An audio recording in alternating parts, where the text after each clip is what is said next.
Vinaka, happy Sabbath, everyone. Yes, it's praise and worship time once again this morning. It's beautiful Sabbath morning. Morning, sister. Nice to see your beautiful faces this morning. It's always great to be in the house of God every Sabbath morning. 6 days in a week we are laboring, but on the seventh day we have to be in God's house. And we thank you all, and we also welcome you into praise and worship this Sabbath morning. Before I start with our song, there's just going to be one song this morning, and then after that we're going to sing our entry song for those that are taking our divine service this morning. So first song, but before we go into our first song, let me just read from the word this morning. I love this Bible reading that we were having with our youths this morning. It's actually Christ's prayer. Let's just listen. John chapter 17, verses 1 to verse 5. Jesus spoke these words, lifted up his name to heaven, his eyes to heaven, and said, Father, the hour has come. Glorify your Son, that your Son also may glorify you, as you have given him authority over all flesh, that he should give eternal life to as many as you have given him. And this is eternal life, that they may know you, the only true God, and Jesus Christ, whom you have sent. I have glorified you on the earth. I have finished the work which you have given me to do. And now, O Father, glorify me together with yourself, with the glory which I had with you before the world was. I have manifested your name to the man you have given me out of the world. They were yours. You gave them to me, and they have kept your word. So let's just sing this song. Korotalinga koya. Korotalinga koya.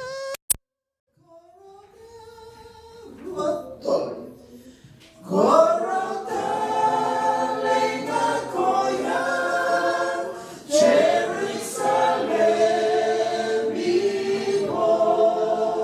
Sana,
manaka sa kerkere mendana tuda kekede melanga na waka no monde. Waka no monde, waka no monde. Rua tolu.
Thank you. We'll ask the deacons to come and collect our first offering.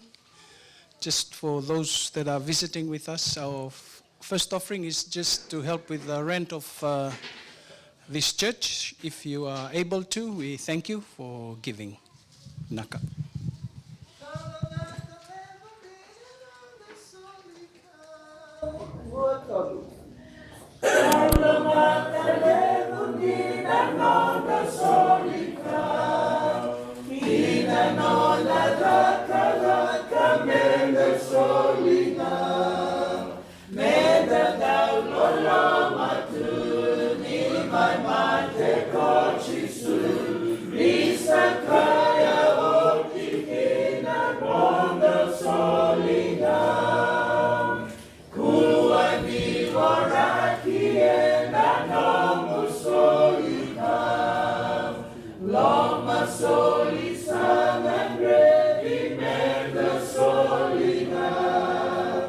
Yeah.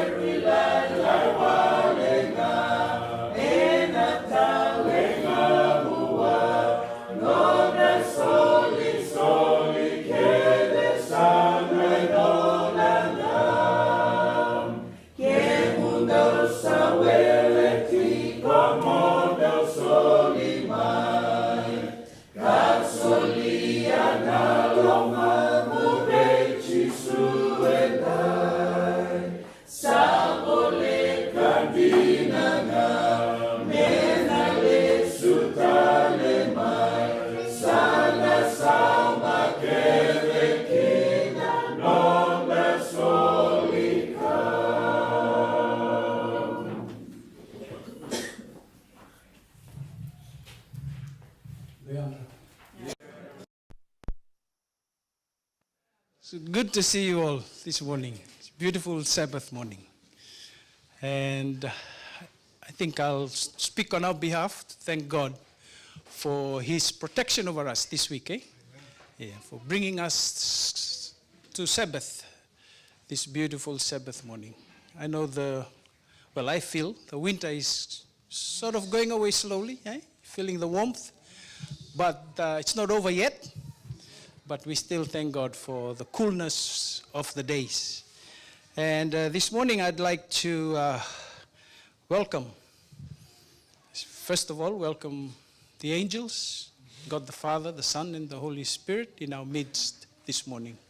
I know that they are present today because He has promised if where God's people meet, He will be present. And I know He is here today. And also I'd like to take this time to welcome the elder who is going to share God's word for us, Brother Mace.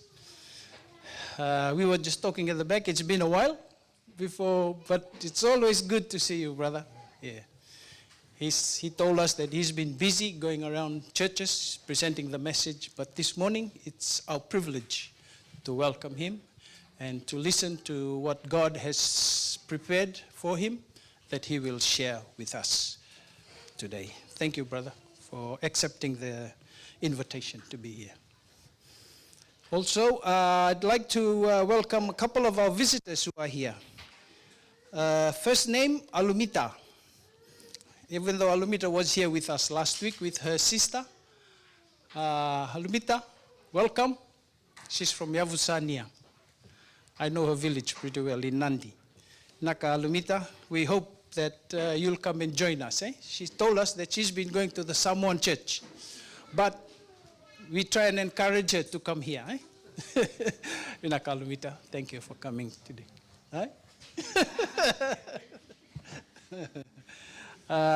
We also have a gentleman, Vuandreu. I met him outside.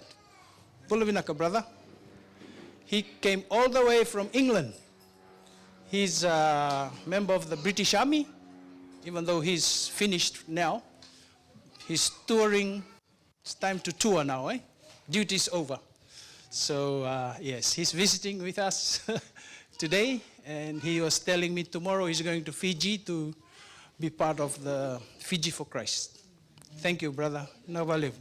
Thank you for visiting us this Sabbath day. And also we have Brother Aaron Bali. Good to see you again, bro. Always good to see you. And I think he's been here a couple of Sabbaths now, but keep coming, Yeah. Thank you. Yeah, he's also almost a member. Thank you, Brother Aaron, for being here. And anybody else that has just walked in? Any other visitors? Oh, Jeff. Yeah, Brother Jeff. Jeff is... Oh, you're not a visitor. He's claimed that he's not a visitor. But anyway, brother, thank you for coming. Is your brother? Is your brother here? No, he's not here. Okay. Anyway, thank you, Brother Jeff, for joining us this Sabbath morning. And to the rest of church members, thank you for making it to church today. I know some of us have been busy through the week, doing our various chores, going to work, going to school, taking care of our grandkids. But we thank God that He has given us the opportunity to be here today. And I just want to thank you. Sorry, my voice is gone. Excuse me. So I just want to thank you for making it to church this morning. And also to those that are listening online, wherever you may be, whether you are here in Australia or Fiji or wherever, we welcome you to the service today. And I hope and pray that the Holy Spirit will be present with us, especially with Brother Mace, as he shares God's word with us today. To begin, we'll ask you all please to stand, and we'll all sing together our first hymn, number 214. Number 214. 214.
That are able, can we all please kneel in prayer?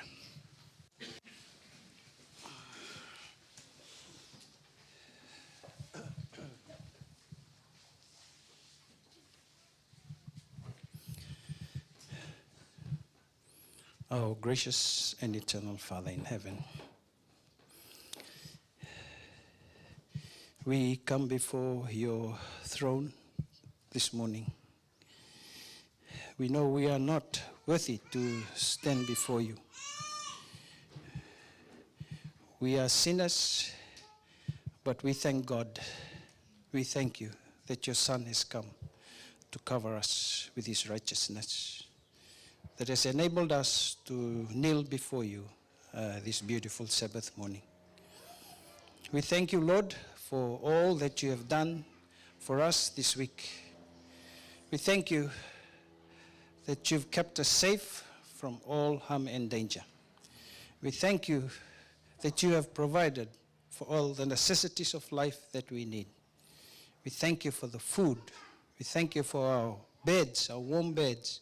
We thank you for the homes that we have each come from this morning. We thank you for the cars that we own. Lord, there was nothing that is not from you, because you have provided all this for us. And we just want to say thank you this morning. We pray, Lord, this morning that your Holy Spirit will be present in our midst. We pray a special prayer this morning for Brother Mace. Thank you for bringing him and his family to our church today. We thank you that you've kept him well since we last saw him. We thank you for his life. We thank you for his ministry. And we thank you for the message that he has for us today. We need your Holy Spirit, Lord, to speak through him and also to us, so that whatever message we hear from his lips, it comes from you, and that it will help us in our spiritual walk with you every day. Be with the rest of our church members who are not here today. You know the circumstances they're in. Maybe they are feeling sick physically or maybe spiritually. Father, we just need your Holy Spirit to be with them also. And to those that are listening online, we pray for their lives also, Lord. We do not know who they are, but you know who they are. And we pray that the message that Brother Mace will share will also help them in their walk with you daily. Thank you, Lord, for your presence with us today. We pray and ask all this in the precious name of Jesus. Amen.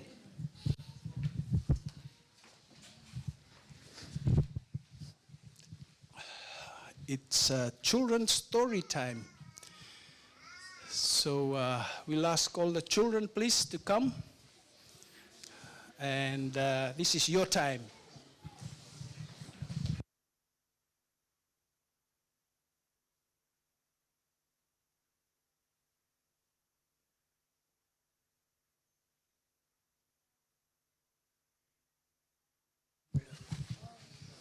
Happy Sabbath, everyone.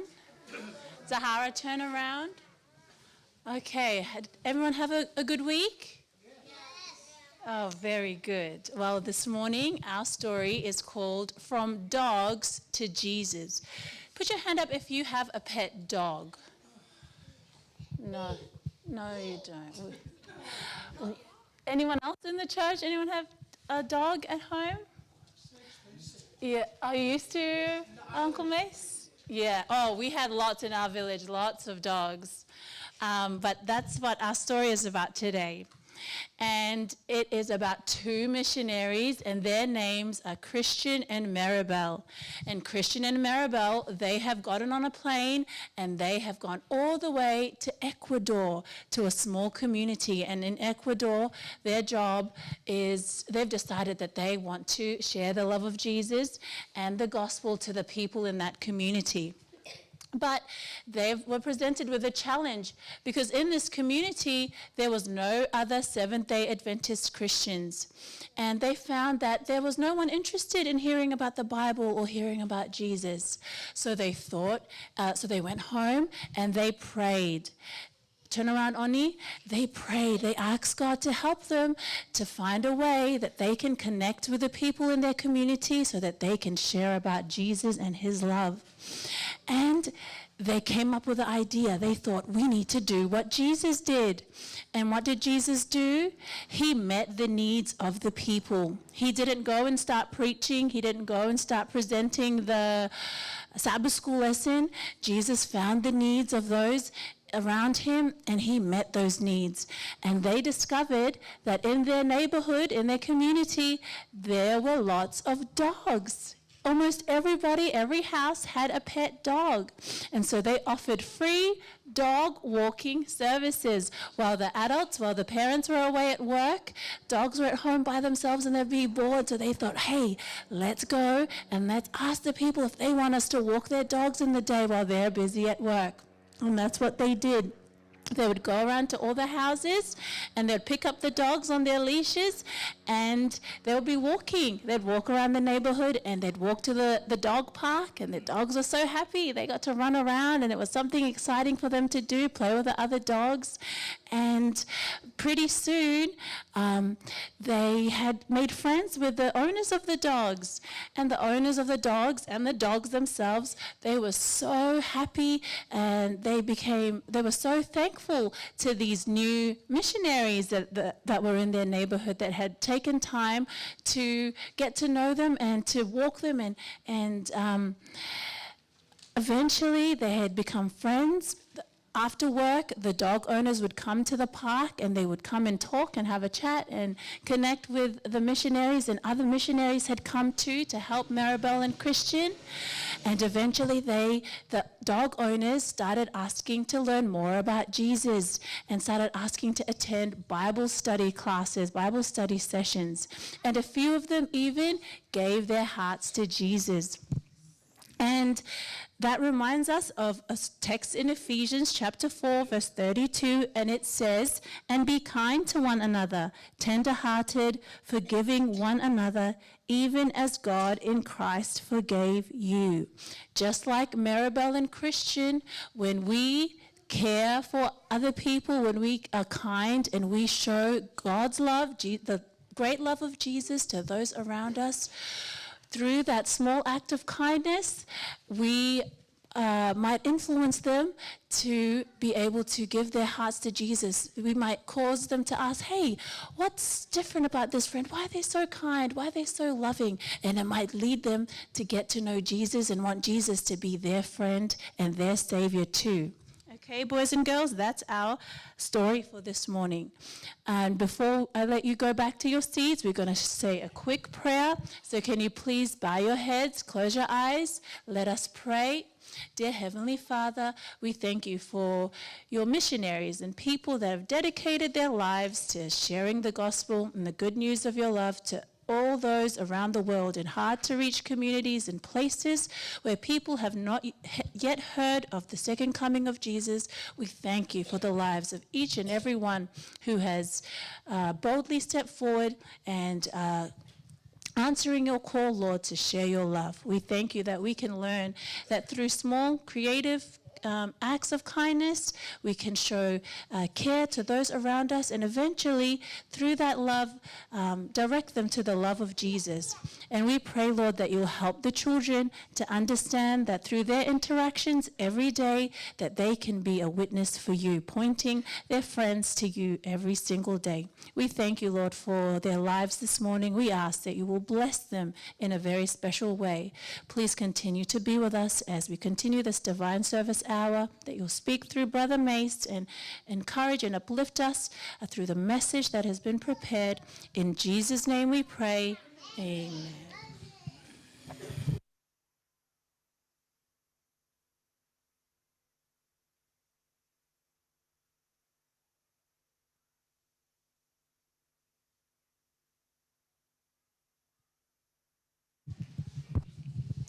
It's now time to give our tithes and our offerings. So we'll ask the deacons, please, to come forward and collect them.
the praise and the glory and the honor.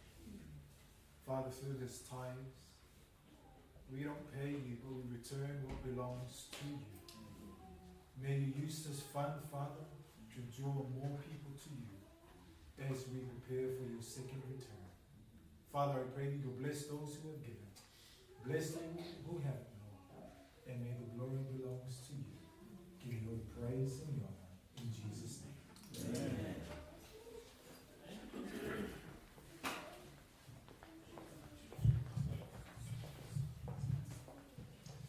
Well, good morning and happy Sabbath. In my language, we normally say Malo Sefu, Malo Tawa, Talofa, Talafala. It means with all due respect, thank you, and we gather here in the love of God.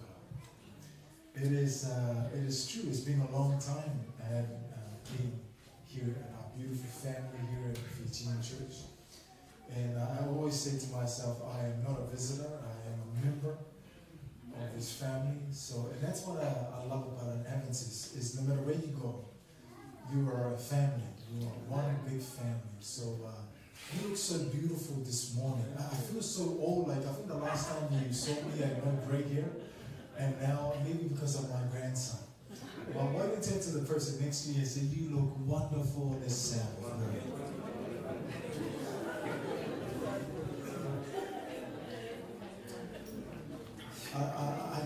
I cannot move on for today. I just want to say,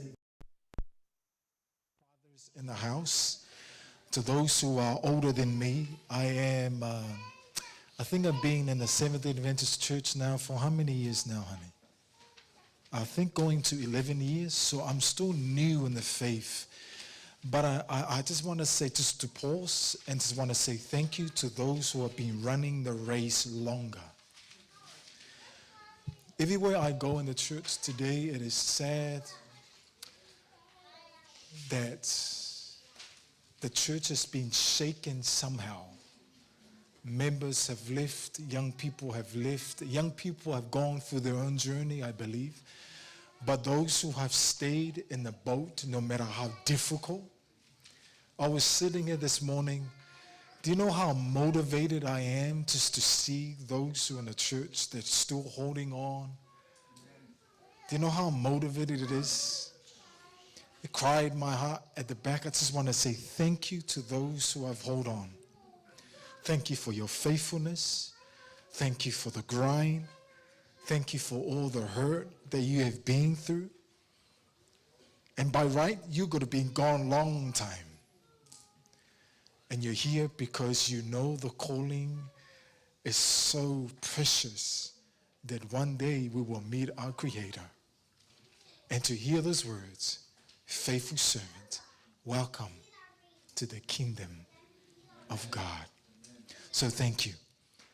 Thank you. It's motivating to be here. I just want to share a little bit of something that me and my wife have been doing for all these years now in our community here at Logan and in our own little ministry.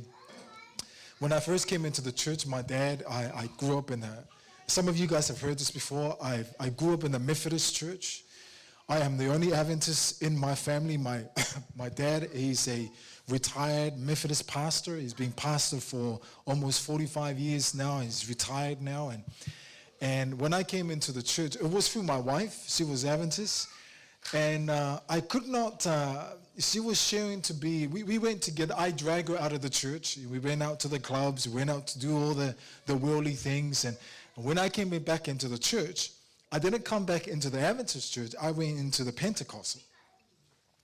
So my wife we went together, and she started sharing about, somehow she started reading the book of Daniel and Revelation. Then she started sharing the things that she learned in Sabbath school and Pathfinders about the beasts. So she was sharing to me about these beasts in Revelation. And I'm like, excuse the language, I said, what the hell are you talking about?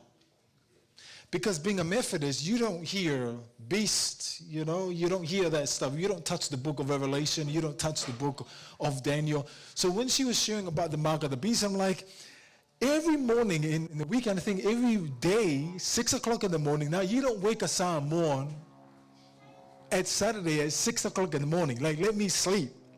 But every day she would wake me up and say, look, it's a burden like in my heart that God wants me to share to you about the Sabbath.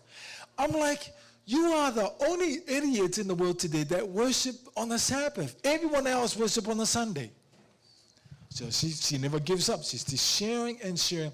Then I said, God, help me to study the Bible to keep her mouth shut. So I said, okay, well, how can I do? I remember she has an auntie, you know, being an islander, every time someone comes from overseas, they normally come with food, right? This auntie, she doesn't come with food. She comes with these books and these DVDs. So every time I get it, I say, thank you, auntie, and I put it in the garage. And then I said, wait a minute. In order for me to know to shut her up, I need to know what she knows. I need to get into her mind. What are her beliefs? And then I dawned on me, I remember, those DVDs in the garage. Maybe I'll start there. I came into the first DVD. Now, roughly about 10 o'clock at night, she doesn't know, because I don't want her to win that I'm reading the Bible and studying her beliefs. So I'll wait for her to go to sleep. And then I went into the garage and dig out these DVDs. And there's a man by the name of Kenneth Cox. Old school preacher, huh? He will give it to you straight. I put in the DVD, Kenneth Cox, and it blew my mind. So talking about the Sabbath, I was like, no way, there can't be.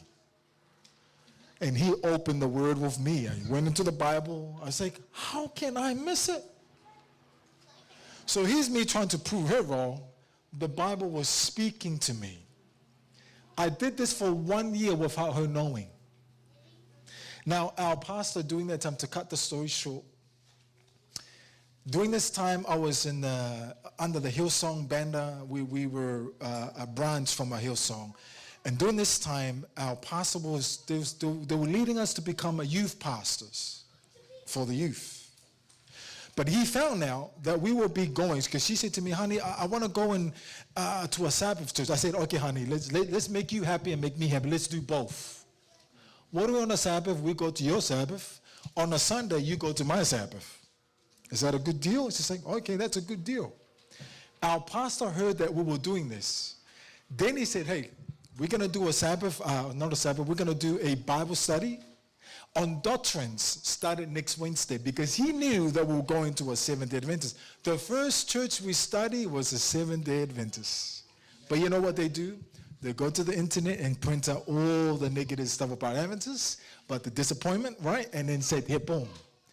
For 1 year, I said, God, there's one comment he said, there's nothing in the Bible that can prove that the Saturday is the Sabbath. I'm like, yes, you can.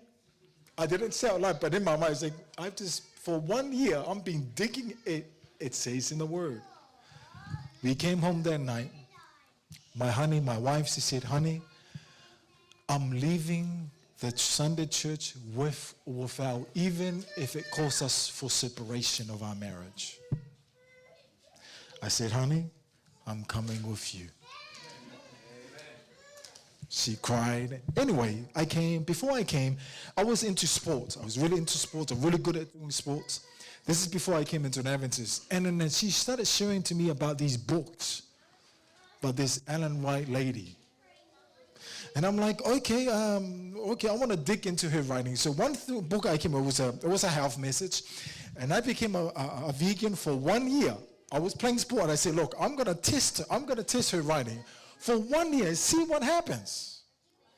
My defense level playing rugby union, my reading of the game, my recover was quick. Normally after a game, I come home, recover. Normally it takes about a week to recover the body. I did this for 1 year. I recover quick, only 1 day. Her books. Today, the books that we use in her writings about the health that we have, there was one statement she said, 19 of a disease that happens to us, it comes from the power of the full life, mental health. This is what we've been doing in the Logan City Council for going now to 6 years. Is her book relevant? Absolutely. Let me say that again. Is her writings relevant to 2026? Absolutely. I'm not saying it because what I hear. I'm saying it because it's proof. If it's working in the community, what makes you think that that's not relevant? If it's working in the community with a lot of heathen that don't know about God, and people are like, where do you get this stuff? I said, there is a book I use. It's called Desire of Ages. You want it? I'm not saying that the Bible is not important. I use the principles of the Bible and spiritual prophecy to teach mental health.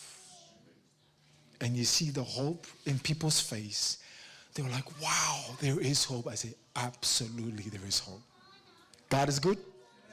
I say, God is good all the time. Well, if you have your Bibles, I promise I'm not going to keep you too long. Hopefully, about 20 minutes we're done so we can go and eat. Is that a good deal? If you have your Bibles, if you go with me to the book of Corinthians, I don't know if it's 1 Corinthians, chapter 3, and look at verse 3.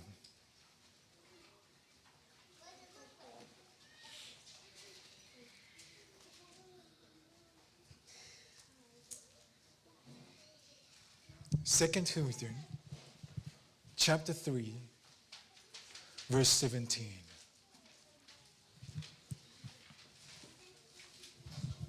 If you're there, let me know by saying, I got it. The Bible says, now the Lord is the what, everybody? Now the Lord is the Spirit. And where the Spirit of the Lord is, there is what? Let me read it again. I think you're cold. Let me warm you up. Now the Lord is the Spirit. And where the Spirit of the Lord is, there is what? Freedom. Stay with the context. No Spirit, no freedom. No freedom is not a safe place. Let me say it again. No Spirit, there is no freedom. No freedom, it becomes an unsafe place. In order for that place to be a safe place, you need freedom. But you cannot have freedom if you remove the Spirit. Because in the last days that we're living in, there's another spirit that is going to overtake and try to override freedom. It's a spirit of control. For a few moments, I want to talk to you about losing me. Turn to your neighbor and say, losing me. Now that neighbor never responds back to you. Maybe they're hungry. Turn to your other neighbor and say, neighbor, you're losing me. Let's pray. Father, have your way. Amen. There was a young woman. Let me just talk to those guys outside. Maybe they will listen to the sermon. There was a young woman who used to say, I used to look at the mirror and I used to know who I'm looking at. But over time, I started changing the way I look. I started changing the way I talk. I started changing how I act. I even started changing the way I dress because of people's opinion. Isn't it funny in the island culture, there's always an opinion. Correct? I'll say amen for you. Amen. She said, when I used to look at the mirror, one day I look at the mirror, and I used to recognize who I'm looking at. But over time, I started changing the way I look, started changing the way I act. I started changing the way I dress. It's because of people's opinion. Even I started changing what I said and do just to keep the peace. And one day she said, I looked back in the mirror and I didn't know who I was looking at. Have you ever felt like you're losing yourself? Not all at once, but little by little. Have you ever felt like you're losing something? Because, see, the greatest loss is not losing someone, is losing yourself. Let me say it again. The greatest loss is not losing someone, it's losing self, it's losing yourself. There are young people, there are so many people today in churches, they are losing their freedom. There's so many young people today are losing the core of who they are. Why? Because there is a spirit of control. There's a spirit of control creeping in God's church. You see, the Bible tells us why. There are only two systems. How many systems? There are only two systems. There is one system, the system of Jesus, the system of God, that is operating in love. Correct? And there's a second system, the system of Satan, that operating through force. Two systems. The Bible tells us in 1 John chapter 4 verse 6, it says that God is love. And then our main verse this morning, it says, where the Spirit of God is, there is freedom. So if God is love and God brings freedom, anything that removes freedom is not of God. Let me say it again. Anything that removes, because if God is love, God brings freedom, anything that removes freedom is not of God. Turn to your neighbor and say, it is not of God. It's not of God. Are we operating through the system that God has built? Are we operating through love, the character of God, or are we operating through control? The reason why I did this sermon, I did it because I was that controlling freak. That it takes years from now to correct something that I have birthed in my own family. Took years. Are we operating through the system, through the controlling system? Are we operating through the character of God's love, or are we operating through the forcing and control? What are we doing? The Bible tells us. You see, the Bible says there are two Babylons. How many Babylons? Because in order for us to lay the foundation of this spirit of control, we need to understand what kind of spirit that Babylon had. Two Babylons. You have the Babylon of Revelation, right, that still exists today, and then you have the Babylon of old with Nebuchadnezzar, correct? Two Babylons, one that still exists today, and one Babylon of old with Nebuchadnezzar, two systems. Revelation 17, I'm going to do a little bit of study today, is that okay? I'm going to let the word speak to us. Revelation 17 verse 6 says, I saw the woman, what's the woman? I saw the woman drunk with the blood of the saints. As we all understand, right, in history, during the Dark Ages, at least 15 million Christians were killed by the Roman Church, correct? There's history. They were killed. 15 million Christians were killed by the Roman Church because why? The bottom line is because they did not believe what the Roman Church wanted them to believe. 15 million Christians were killed. It's because, listen to this, because their bottom line is they refused to be controlled by the Roman Church. Is that correct? Refused to be controlled. Let's look at the other verse. The system that is creeping in. Ezekiel 30:10 verse 11. It says, thus say the Lord God, I will also make a multitude of Egypt to cease by the hand of who, everybody? You're talking about the Babylon of old, correct? Nebuchadnezzar, the king of Babylon, verse 11. He and his people with him, the most terrible of the nation. What's the terrible? What is the meaning of the word terrible? Babylon is the terrible of the nation. In other words, Babylon was feared by all. Babylon wanted to be feared by all so it could control the nation. Could it be possible that in our churches today, that somehow we use control, we use force and fear to control those around us? See, that's what domestic violence is all about. Domestic violence is not just about physical violence. It's about fear and control. What the abuser wants to do is to move you off center from your conviction and beliefs until you no longer have your individuality, which is your power to think and to do. This use of force and control, it reveals that we have Babylon in our hearts. I was counseling a young man that his girlfriend for a long time lost his girlfriend. And he said the most horrible experience wasn't losing her, it was losing him. Can I be real today? Do we have that spirit? Is it possible that we speak about the mark of the beast, the Babylon overseas, but the Babylon inside of our own hearts? Look at this verse. It says in Isaiah 14, 4 verse 6, that you will take up the proverb against the king of Babylon, talking about the old Babylon, and say how the oppressor has seized, the golden city seized.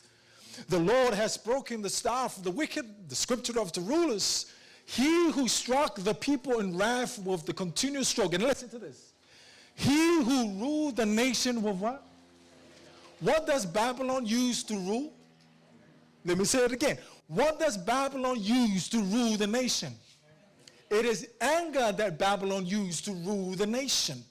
Babylon used anger and fear to control the nation around them. Could it be possible that in our marriages, in our relationship, in our leadership, in God's church, it is through anger that we use to rule and control?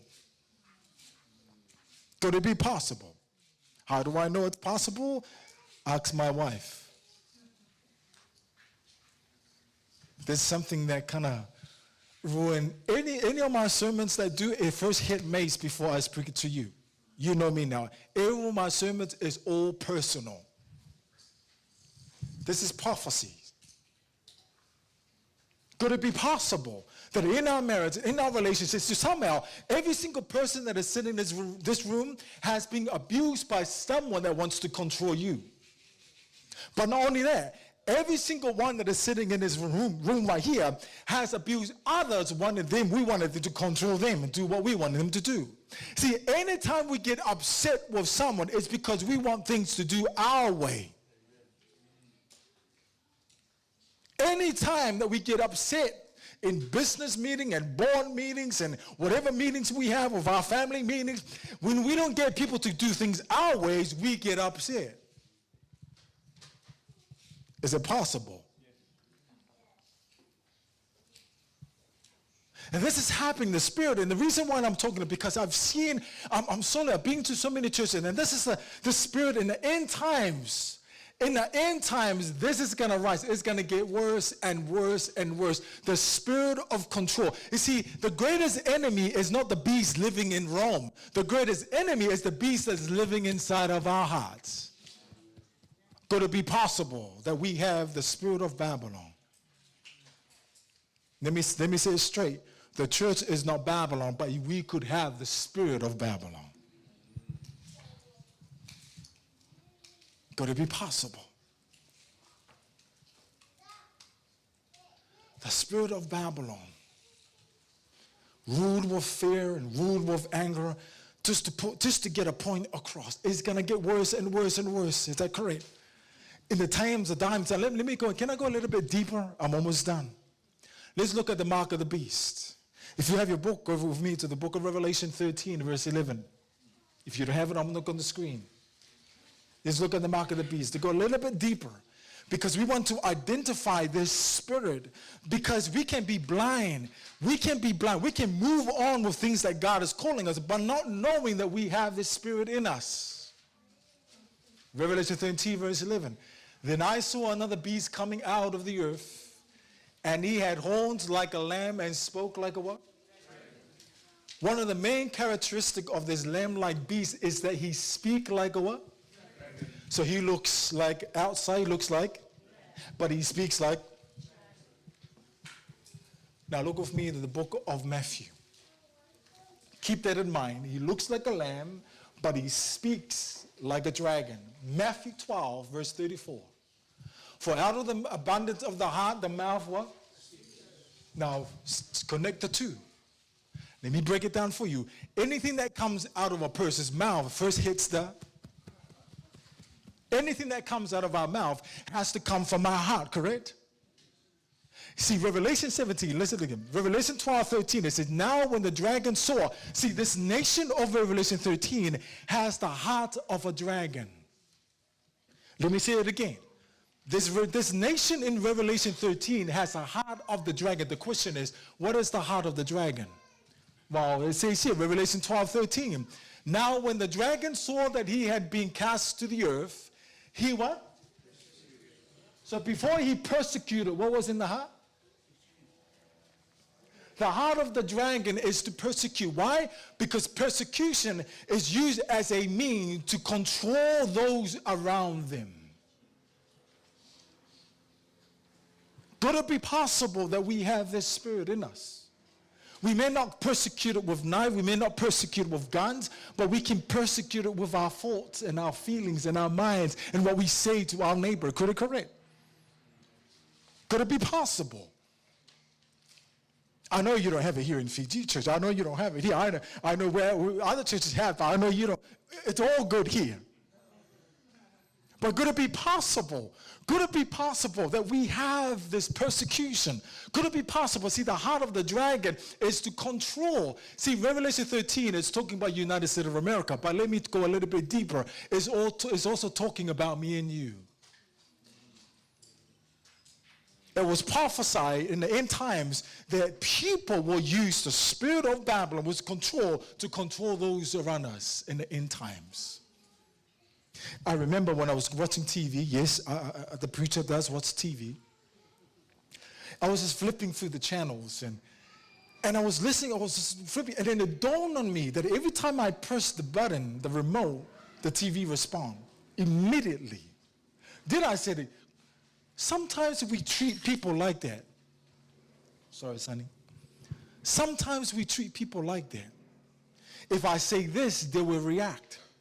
If I withdraw, they will come back. And then we have the nerves to guilt trip them and say, oh, well, we're only doing it for your own salvation. Well, the devil is a liar. Because if you remove freedom, it's not of God. There's no love in it. Could it be possible? Could it be possible that the end times that we're living in, could it be possible? See, receiving the mark of the beast is not something that's going to happen immediately. No. Receiving the mark of the beast is not something that you're going to get it in the flash. No. You're going to receive it because you've gotten so used to being controlled by others that you lose the power to think. And to Ellen White said, when you control someone so much, she said, you will lose the ability to think and to act for yourself. Could it be possible? Receiving the mark of the beast is something that's not going to happen just like that. It's going to happen. Why? Because we've gotten so used of the spirit of control in our own lives. Well, when the national law comes in, it's going to be naturally for us to yield to it. Why? Because we have no power to think and to act for ourselves. That's why I said, I always say to my little family, Sister White said, it's better to make a wrong choice than not making a choice at all. Now that's tough because as a preacher in my own family, I want my son to make the right choice. So therefore, I'm going to force him to make the right choices. But here she said, when you do that, they're going to more likely to have no power to think for themselves. I've got a grandson.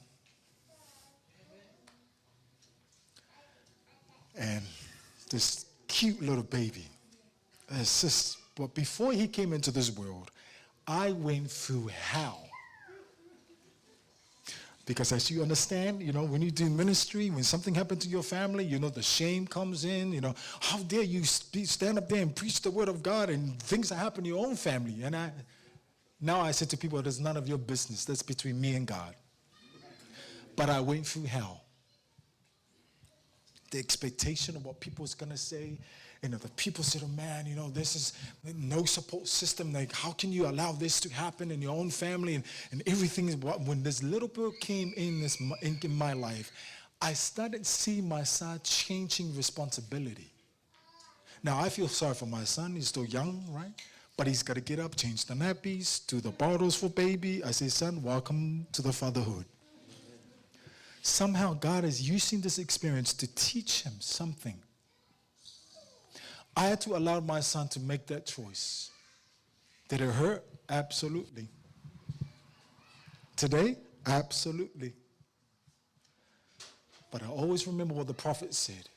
It's better for them to make a choice than not making a choice at all, because along the way, they're going to start learning to make these choices. So you can imagine, when you have that free will of power of making the choices for your own, when the national law comes in, you're like, no. You will have the power. Not from you, but God, the Holy Spirit gives you, of course. But God said, I cannot force you to make the choice unless you learn how to make a choice. Because we serve a God that doesn't force. Amen, somebody. I said, we serve a God that doesn't force.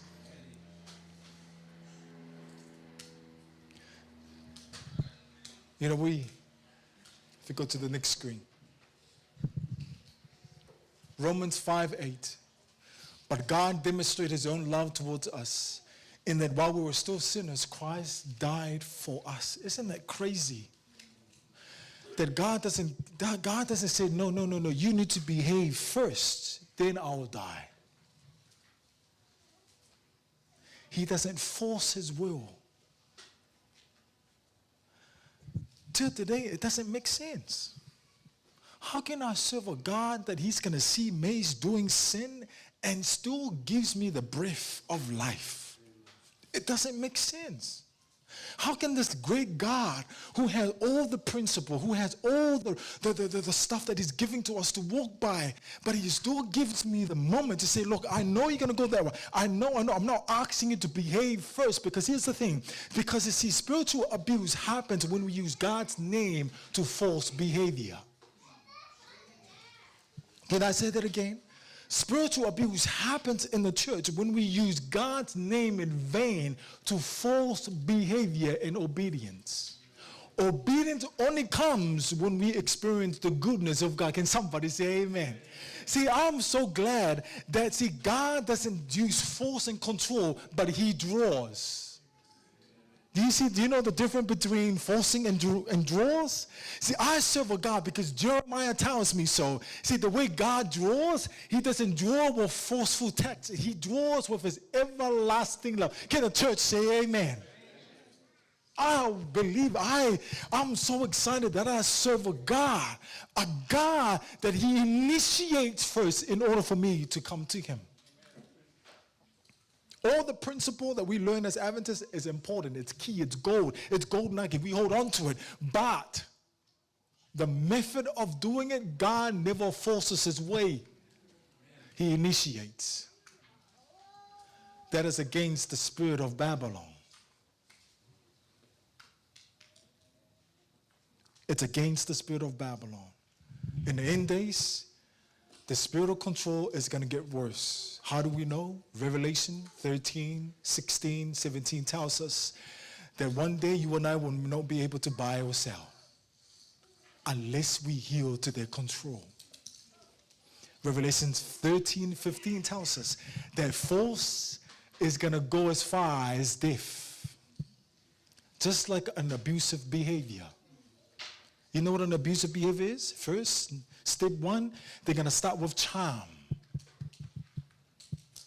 When charm doesn't work, second, they will move into control. And when control doesn't work, they're going to move into restrictions. You've seen it through COVID, right? Restrictions.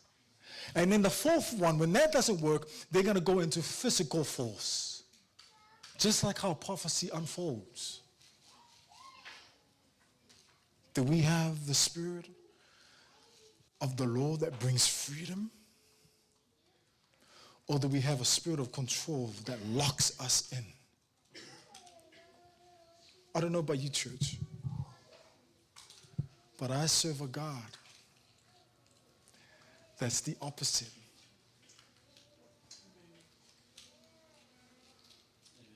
I'm so glad I'm not a robot.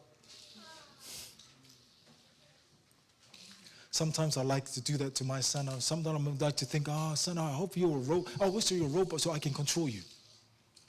But I'm so glad that we serve a God that he created us with a free will. And out of that free will, God wants you, that free will, I want you to choose my principles. But guess what Maze does? It goes the opposite. But he continues to draw you.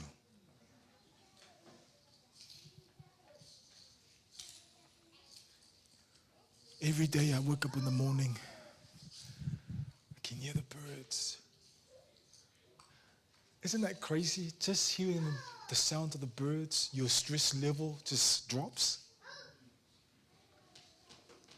I know the kids don't understand because they wake up in the morning, have breakfast, go to school, have fun, come home, everything is done. But as a parent, it's different. The world that we live in, there's pressure. Pay the bills, do the mortgage, pay the car, all the little. But when you wake up in the morning, there's sense of peace when you drive to work and you just hear, isn't that crazy? In the midst of the loud voice or the loud noise around us, you can still hear a bird crying. And then crying, you're driving, and it quiets your heart. Wow. God still draws me with his goodness. If God can make a bird cry and sing happily, how valuable we are. I want to share a last quote with you. I've got one more. The last one. Desire of Ages, page 22. Say, the earth was dark through misapprehension of God, that the gloomy shadows might be lightened, that the world might be brought back to God.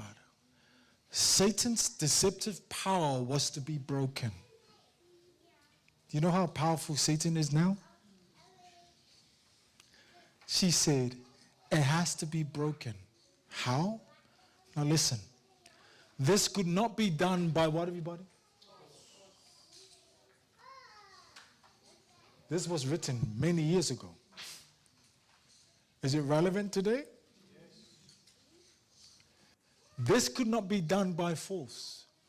The exercise of force is contrary to the principle of God's government. You and I belong to a government that gives you free will.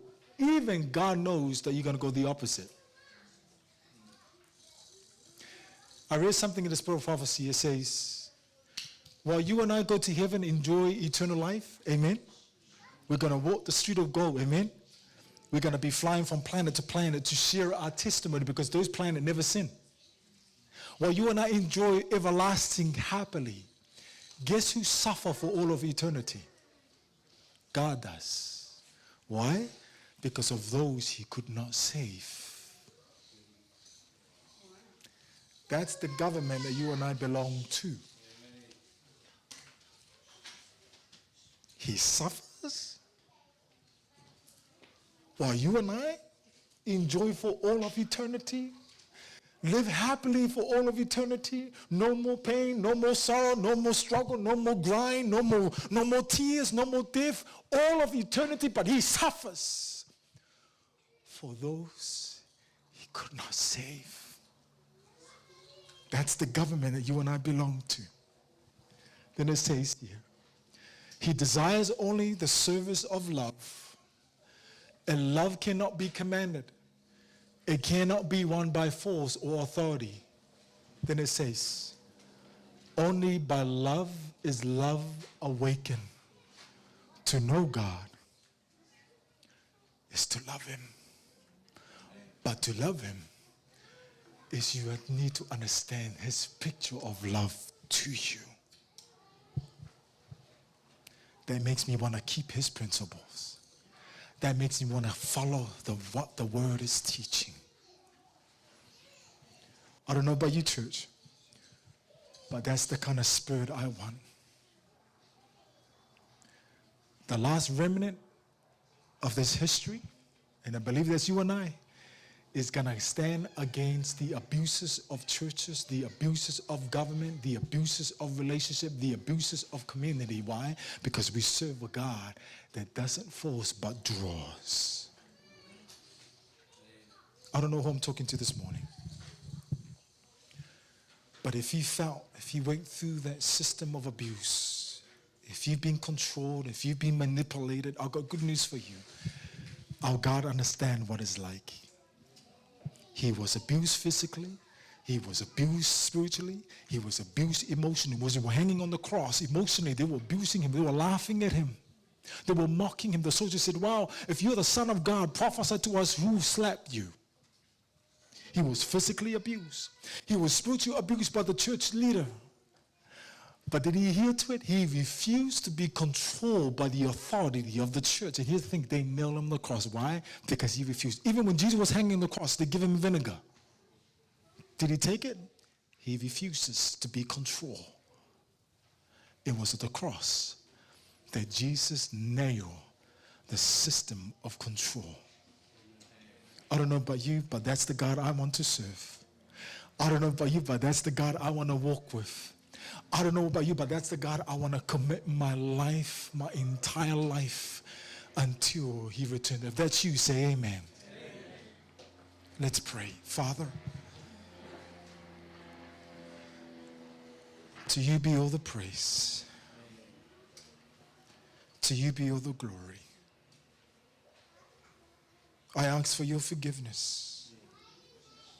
Please forgive me, Father, if there are any things that came out of my mouth that is not according to your will. Have mercy upon me.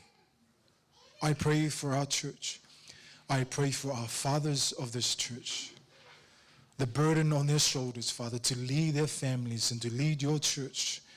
Please, Father, whatever it may be that they're struggling with, if it's emotionally, if it's physically, if it's spiritually, whatever it may be, Father, Lord, I pray that you will reach out, Lord. I pray also, Father, for the mothers of this church.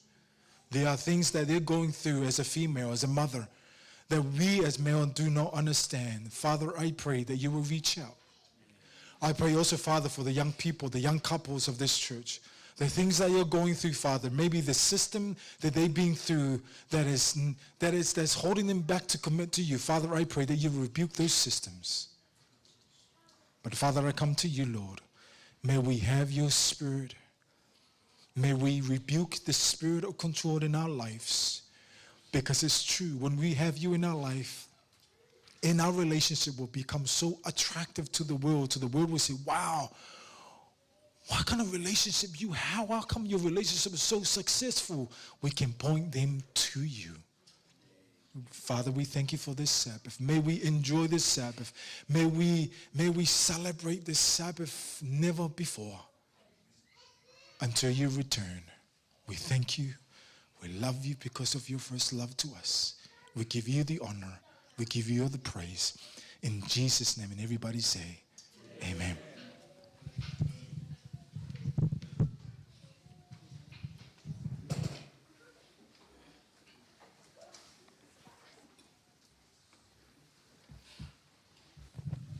We thank you so much, Brother Mace, for that inspiration and message today. Can we all please stand together and sing our last hymn, 352.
Father, we thank you for your love. In your word, it says in Genesis 1 verse 26, we were created in the image of your image. Father, it takes three divine. It said, let us make man in our image. God the Father, God the Holy Spirit, and God the Son. Three divine. That image is love. Love comes with that freedom. Father, we thank you. May, Father, if we leave this place, may we have the Spirit, your Spirit in our relationships. So when we go out to the world, it becomes so attractive when people say to us, wow, these people have been with Christ. So Father, we love you, we thank you. I ask for a double portion of the Holy Spirit. So when we leave this place, may we touch people's life with hope that we know that you are returning to take us home. So we love you, we give you all the praise in Jesus' name.